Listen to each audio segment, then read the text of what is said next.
નમસ્કાર, આપ જોઈ રહ્યા છો અરવલ્લી સમાચાર અને બુલેટિન સાથે હું છું માસૂમ। સમાચારોની શરૂઆત કરીએ હેડલાઇન્સથી।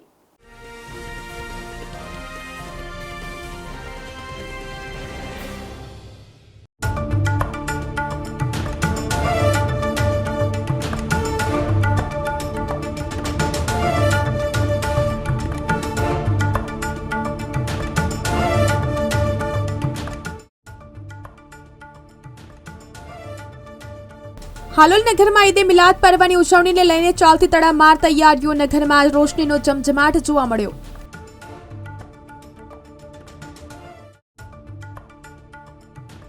એશિયન એજ્યુકેશન કેમ્પસમાં 108 વાનગીઓ સાથે ગણેશ વિસર્જનની ઉજવણી કરવામાં આવી।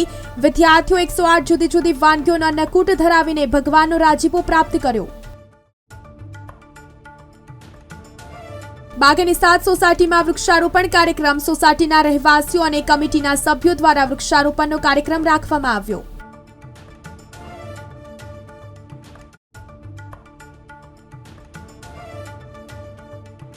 કપડવંજમાં શ્રીજીના વિસર્જન નિમિત્તે ભવ્ય શોભાયાત્રા। દાદાના વિસર્જનમાં નગરજનો ભાવુક બન્યા। નગરજનોએ ઠેર ઠેર સ્વાગત કર્યું।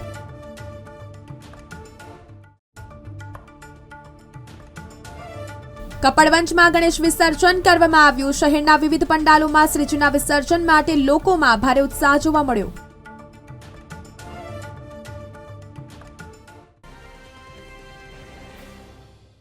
અમદાવાદ શહેર આગામી 15, 16 અને 17 સપ્ટેમ્બરે પોલીસ છાવણીમાં ફેરવાશે। વડાપ્રધાન મોદી આ 3 દિવસ ગુજરાતમાં રહેવાના હોવાથી પોલીસ દ્વારા ચુસ્ત બંદોબસ્તની તૈયારીઓ કરવામાં આવે છે। આ ઉપરાંત 16 સપ્ટેમ્બરે ઈદે મિલાદનું જુલુસ નીકળશે અને 17મીએ ગણેશ વિસર્જન યોજાશે, જેને કારણે ટ્રાફિક નિયમનથી સુરક્ષા વ્યવસ્થા જાળવવા પોલીસ માટે પડકારરૂપ બનશે। અમદાવાદ ઉપરાંત વડોદરા અને સુરતમાં પણ 17મીએ મોટા પાયે ગણેશ વિસર્જન થવાનું છે। એસટી નિગમે ગુરુવારે વધુ પેસેન્જર સુરક્ષા સિસ્ટમ ધરાવતી 20 હાઈ એન્ડ વોલ્વો સીટર બસોનું લોકાર્પણ કર્યું છે। 20 બસમાંથી 8 બસ નહેરુનગરથી સુરત રૂટ પર, 8 બસ નહેરુનગરથી વડોદરા રૂટ પર તેમજ 4 બસ અમદાવાદથી રાજકોટ રૂટ દોડશે। નહેરુનગરથી સુરતનું ભાડું 648, નહેરુનગરથી વડોદરાનું ભાડું 294 તેમજ અમદાવાદથી રાજકોટનું ભાડું 519 રહેશે। નવી વોલ્વો બસ આગ બુઝાવવાની સિસ્ટમથી સજ્જ હશે તેમજ આરામદાયક સીટોનો સાથે ફાયર સેફટી સહિતની આર્મીના વાહનો જેવી સુરક્ષા હશે। હવામાન વિભાગ દ્વારા ગુજરાત રાજ્યમાંથી આગામી 7 દિવસ કેવા પ્રકારનું વાતાવરણ રહેશે તે અંગે આગાહી કરવામાં આવી છે, જેમાં હવામાન વિભાગની આગાહી મુજબ આગામી 7 દિવસ દરમિયાન સમગ્ર ગુજરાત રાજ્યમાં ભારે વરસાદની શક્યતા નહીવત છે, પરંતુ છૂટાછવાયા કેટલાક વિસ્તારમાં આગામી 2 દિવસ દરમિયાન ખૂબ જ હળવો વરસાદ વરસી શકે છે, પરંતુ ત્યારબાદના 5 દિવસ દરમિયાન વરસાદની શક્યતા નહીવત છે। અમદાવાદથી ભુજ વચ્ચે પહેલી વંદે મેટ્રો ટ્રેન 16મીએ દોડાવાશે। આ ટ્રેનનું વડાપ્રધાન નરેન્દ્ર મોદી લોકાર્પણ કરશે। સોમથી શનિવાર સુધી દોડનારી આ ટ્રેન 12 કોચની હશે અને પ્રતિ કલાક 110 કિલોમીટરની ઝડપ હશે। સોમથી શનિ સવારે 5 વાગે ભુજથી ઉપડશે, જ્યારે સાંજે 5:30 કલાકે અમદાવાદથી ઉપડશે। આ ટ્રેનમાં 1150 પેસેન્જરો બેસીને તેમજ 2058 પેસેન્જરો ઊભા રહીને મુસાફરી કરી શકશે। અમદાવાદથી ભુજનું ભાડું 430 રહેશે। ઓલપાડ તાલુકામાં ચાલુ વર્ષે ખેડૂતોની આશા કરતા ખૂબ સારો વરસાદ થયો છે। ડાંગરની ખેતી કરતા ખેડૂતોની મબલક પાક થકી મોટી આવક થવાની આશા હતી, પરંતુ અચાનક ડાંગરના પાકમાં અતિ ગંભીર ગણાતો સુકારાનો રોગ દેખાતા ખેડૂતો ચિંતિત બન્યા છે। જટિલ પ્રકારનો રોગ હોવાથી ડાંગરનો પાક નાશ થતા મોટી આર્થિક નુકસાનની ભીતિએ વહીવટી તંત્ર બાબતની ગંભીરતા અંગે જાણ કરી હતી, તેમજ તાલુકામાં રોગગ્રસ્ત ગામોની અધિકારીઓએ મુલાકાત લેવા સાથે રોગ નિયંત્રણ બાબતે સૂચના આપી છે। એફઆરસીની ભલામણને જોતા ડીઓએ સ્કૂલોને ફીનો ઓર્ડર નોટિસ બોર્ડ વેબસાઇટ પર ફરજિયાત મૂકવા આદેશ કર્યો છે। આ મામલે એજ્યુકેશન ઇન્સ્પેક્ટરો ચેકિંગ પણ કરશે, જેમના ચેકિંગમાં કોઈ પણ સ્કૂલ કાયદાનો ભંગ કરતી મળી આવશે તો તેની સામે દંડથી માંડીને માન્યતા રદ કરવા સુધીના પગલાં ડીઓ લઈ શકે છે। ડીઓએ જણાવ્યું હતું કે એફઆરસીના ઓર્ડરનું તમામ સ્કૂલોએ ચુસ્તપણે પાલન કરવાનું રહેશે। બાળ માર્ગો પર લાખોની સંખ્યામાં ભક્તો, વડીલો, બાળકો, મહિલાઓ, વૃદ્ધો પગપાળા અંબાજી તરફ જતા હોય છે, જેવા કે સંતરામપુર, મહીસાગર, આનંદ, વડોદરા, નડિયાદ, પંચમહાલ અનેક જિલ્લાના લાખોની સંખ્યામાં બાળ ખાતે શ્રદ્ધાળુનું આગમન થતું હોય છે। ત્યારે બાળ ખાતે ઠેર ઠેર વિસામાના કેમ્પો જોવા મળ્યા હતા। બાળ તાલુકા કાનૂન સેવા સમિતિ દ્વારા અંબાજી જતા પદયાત્રિકો માટે ફૂડ પેકેટ વિતરણ કેમ્પ યોજાયો હતો।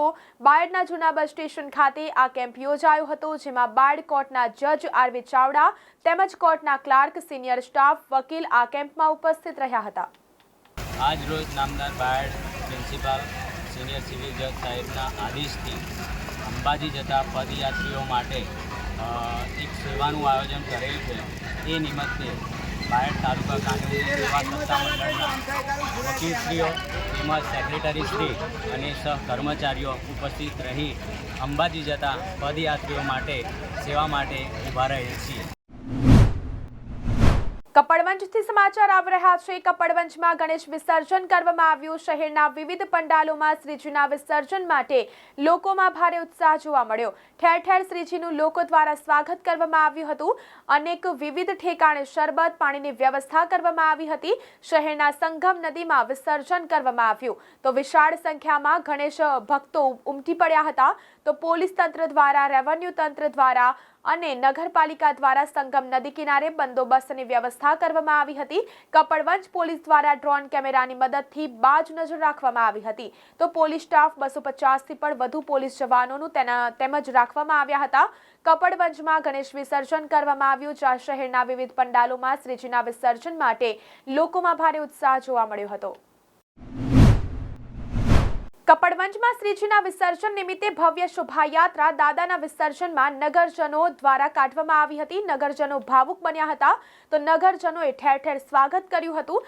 વિવિધ સ્થળો ઉપર નાસ્તા, શરબત, આઈસ્ક્રીમ, પાણીની વ્યવસ્થા કપડવંજ નગરમાં કરવામાં આવી હતી। તો નગરની અંદર ગણેશ મહોત્સવના વિસર્જનની શોભાયાત્રા યોજાઈ હતી। નગરના વિવિધ પંડાલમાંથી ગણપતિના વિસર્જનનું આયોજન કરવામાં આવ્યું હતું, જેમાં દાદાનું નગરજનોએ ઉષ્માભેર સ્વાગત સાથે વિદાય કરી ભાવુક બન્યા હતા। શહેરના વિવિધ પંડાલના સ્થળોએથી સાર્વજનિક ગણેશ મહોત્સવમાંથી દુંધાળા દેવ ગણેશને નગરમાં ભવ્ય ડીજે અને ઢોલ નગારા સાથેની શોભાયાત્રા બાદ સંગમ નદીમાં વિસર્જન કરવામાં આવ્યું હતું। વિશાળ સંખ્યામાં ગણેશ ભક્તોએ આનો લાભ લીધો હતો અને નગરની ધાર્મિક જનતાએ ભાવપૂર્વક દાદાનું વિસર્જન કર્યું હતું। કાયદો અને વ્યવસ્થા માટે સઘન બંદોબસ્ત કરવામાં આવ્યો હતો। શ્રી શિવનેરી ગણેશ મંડળ અમથાબાઈની ખટકી કપડવંજ દર વર્ષથી જેમ આ વર્ષે પણ ગણેશ મહોત્સવનું આયોજન કરેલ છે। 29 વર્ષ પૂર્ણ કરી 30મા વર્ષમાં મંગલ પ્રવેશ કરેલ છે અને અમારા ગણેશ મંડળની બહેનો દ્વારા ગણપતિ બાપ્પાના શોભાયાત્રાનું રથનું પ્રસ્થાન કરી દર વર્ષની આ વર્ષે પણ કરવામાં આવેલ છે અને ગણેશ મહોત્સવના અમારા મંડળના દરેક સભ્યો અતિ ઉત્સાહભેર દાદાનું પ્રસ્થાન કરાવે છે। સૌ પ્રથમ તો હું કપડવંજના વેપારી મિત્રો, પોલીસ મિત્રો અને નગરજનોનો ખૂબ ખૂબ આભારી છું। 32 કોટા વાવ યુવક મંડળની ધરા આજે મેં મારા દીકરા મૌનિલ સોનીને સોંપી છે। દર વર્ષે કપડવંજની ધર્મપ્રેમી જનતામાં મૂર્તિ આલવા માટે અમારે ત્યાં પડાપડી થાય છે। 5 વર્ષનું બુકિંગ અત્યારે થયેલું છે।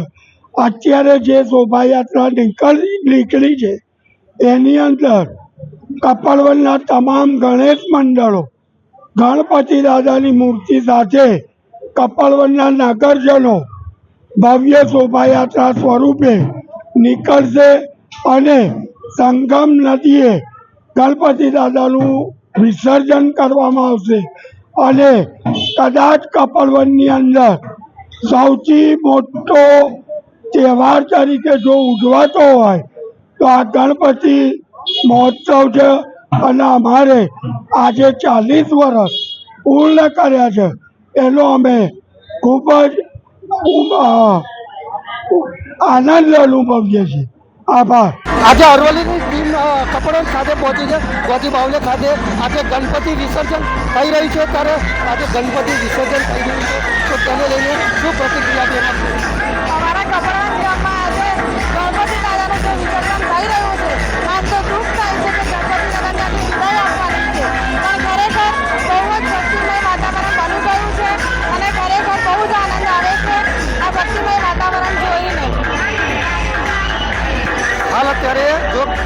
સાથે જે ભક્તિમય બની છે ત્યારે આપ જોઈ શકો છો કે જે હજારોની સંખ્યામાં જે ભક્તો છે તે ભક્તો દર્શન કરવા માટે આવ્યા છે અને અત્યારે આપ જોઈ શકો છો ડીજેના તાલ સાથે ત્યારે અને એક બાજુ ઘોડાપુર મૂકી છે ભક્તોનો ત્યારે આપ જોઈ શકો છો કે જે લોકો ભક્તિમય બન્યા છે ત્યારે અરવલ્લી સમાચાર કપડવંજ સાથે પહોંચી છે ત્યારે આપ જોઈ શકો છો કે જે અત્યારે ગણપતિનો જે વધામણા થઈ રહ્યા છે ત્યારે વિદાય અપાઈ રહી છે. રિપોર્ટર નિશાંત મંસૂરી, અરવલ્લી સમાચાર, કપડવંજ. મોડાસા બાગે નિષાદ સોસાયટીમાં સોસાયટીના રહેવાસીઓ અને કમિટીના સભ્યો દ્વારા વૃક્ષારોપણનો કાર્યક્રમ રાખવામાં આવ્યો. વૃક્ષારોપણ નગરપાલિકાના પ્રમુખ નીરજભાઈ શેઠ, મોડાસા નગરપાલિકાના વિરોધ પક્ષના નેતા હુસેનભાઈ ખાલક તેમજ કાઉન્સિલર મોયુદ્દીન મલેકના હસ્તે રાખવામાં આવ્યો હતો, જેમાં રહેવાસીઓ દ્વારા પોતાની સોસાયટી તેમજ આસપાસના વિસ્તારોમાં વીજકરણ રોડ, પાણી બ્લોક નાખવા માટેની રજૂઆત, સફાઈ માટેની રજૂઆત તેમજ જરૂરિયાત જે બાબતો હતી તે તમામ બાબતોની રજૂઆત કરવામાં આવી હતી.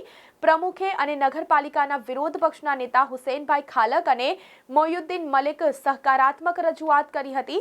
બાગે નિષાદ સોસાયટીઓના રહેવાસીઓ અને સરફરાઝ જમાદાર દ્વારા આભાર માનવામાં આવ્યો હતો અને આવો જ સાથ સહકાર મળતો રહેશે તેવી અપેક્ષા રાખવામાં આવી હતી.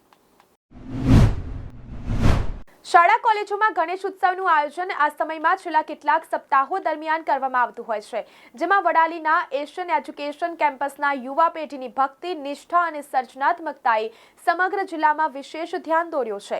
વિઘ્નહર્તા ગણપતિ ભગવાનના વિદાયના અંતિમ દિવસે વિદ્યાર્થીઓએ 108 જુદી જુદી વાનગીઓનો અન્નકૂટ ધરાવીને ભગવાનનો વિશેષ રાજીપો પ્રાપ્ત કર્યો હતો, જેમાં પરંપરાગત મીઠાઈઓ, ફળો અને સ્વાદિષ્ટ વસ્તુઓથી લઈને ચોકલેટ સુધીની બધી વાનગીઓ ભક્તિ અને ઉત્સાહ સાથે તૈયાર કરવામાં આવી હતી.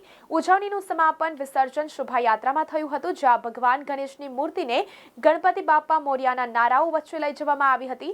વિદ્યાર્થીઓ દ્વારા ભક્તિની આ ક્રિયાએ માત્ર આધ્યાત્મિક વાતાવરણને જ સમૃદ્ધ બનાવ્યું નહોતું, પરંતુ તમામ વિદ્યાર્થી સમુદાયને સાંસ્કૃતિક વારસો અને મૂલ્ય સાથે વધુ ઊંડાણપૂર્વક જોડાવા માટે પ્રેરણા તરીકે પણ સેવા આપી હતી. હાલોલ નગરમાં ઈદે મિલાદ પર્વની ઉજવણીને લઈ હાલોલના મુસ્લિમ સમાજ દ્વારા તડામાર તૈયારીઓ ચાલી રહી છે. ઇસ્લામ ધર્મના મહાન પૈગંબર સાહિબના જન્મદિવસની ઉજવણી આગામી 16 સપ્ટેમ્બરે સોમવારના રોજ કરવામાં આવશે, જેમાં હાલોલ નગરમાં પણ ઈદે મિલાદ પર્વની ઉજવણીને લઈને નગરના મુસ્લિમો તડામાર તૈયારીઓમાં જોતરાયા છે. છેલ્લા કેટલાક દિવસોથી તૈયારીઓ ચાલી રહી છે, જેમાં નગરના વિવિધ વિસ્તારોમાં રોશનીનો ઝગમગાટ જોવા મળી રહ્યો છે. જ્યારે આગામી 16 સપ્ટેમ્બર સોમવારના રોજ ઈદે મિલાદ પર્વની ઉજવણીને લઈ લીંબડી ફળિયા અમીરે મિલ્લત ચોક ખાતેથી બપોરે 3 કલાકે ભવ્ય જુલુસ નીકળશે અને નગરના વિવિધ વિસ્તારોમાં ફરી પરત લીંબડી ફળિયા અમીરે મિલ્લત ચોક ખાતે આવી સમાપન થશે. ત્યારબાદ રઝા યંગ સર્કલ દ્વારા નિયાઝનું ભવ્ય આયોજન કરવામાં આવ્યું છે, જેમાં મોટી સંખ્યામાં મુસ્લિમો ઉમટશે અને નિયાઝનો લાભ લેશે. જ્યારે નગરમાં ઠેર ઠેર મસ્જિદોમાં ઝિક્ર શરીફ, મિલાદ શરીફના કાર્યક્રમો પણ યોજાઈ રહ્યા છે. જ્યારે આ ઉજવણીને લઈ નગરના મુસ્લિમોમાં ઈદે મિલાદ પર્વને લઈ એક અનેરો થનગનાટ અને ઉત્સાહ જોવા મળી રહ્યો છે. તો આ સાથે બુલેટિનમાં અત્યારે બસ આટલું જ. નમસ્કાર.